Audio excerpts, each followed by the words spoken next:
Metropolitan Detention Center in Brooklyn, where Sean P. Diddy Combs is being held on sex trafficking and racketeering, has gotten, let's say, ran up in, for lack of better words, by interagency sweep that was headed by the Department of Justice and the Prison Bureau because of a lot of accusations of people being harmed in there, the food being inadequate, and just the living conditions are horrible, right? And so they went and did, I guess, an unannounced investigation. Now, it is said that recently a correctional officer was shooting at a car outside of the facility that was unauthorized.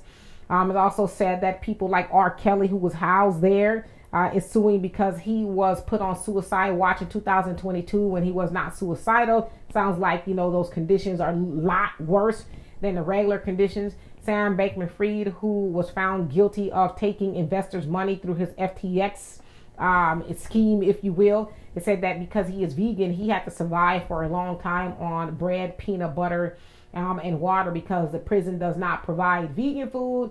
And of course, at another one of their facilities is where Jeffrey Epstein was, and allegedly he took his own life. So they said they're going in there to see how they can make things better. Although they said that's not the first time that they heard that conditions were bad there. But my thing is this. It took for P. Diddy to go in there allegedly, right? Now, because they're saying it has nothing to do with it. But I'm thinking, nah, that's not the case. It took for him to go be housed there for them to really go in there and try to make some changes.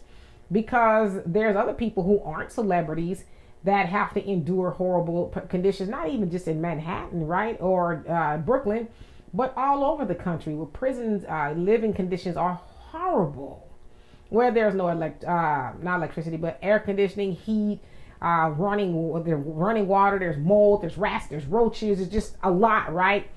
But now they're going to take it seriously, and I think that they should, because even though inmates are locked up, that doesn't mean that they should have to live in, lackluster conditions unless they've done some horrible things and they can live wherever they want. They can live at the bottom of the earth as far as I'm concerned. But for people who are awaiting trial and have not been found guilty yet, or people who are in there over low-level offenses or where nobody was harmed or something like that, yeah, they need to get it together and at least make sure that the conditions are livable. Now, of course, you talk about somebody like P. Diddy or R. Kelly or Sam Bankman-Fried. Yeah, they're used to living, in very nice accommodations, but that ain't what prison is, right? But you should at least be able to look at the food or to eat the food and, have some air conditioning or heat or whatever the case is. But yeah, about time they're doing something about that. But don't just stop with that one in Brooklyn. Go all over the country and make sure the people that are running these prisons are held accountable for the horrible things that they do to inmates and the blind eyes that they turn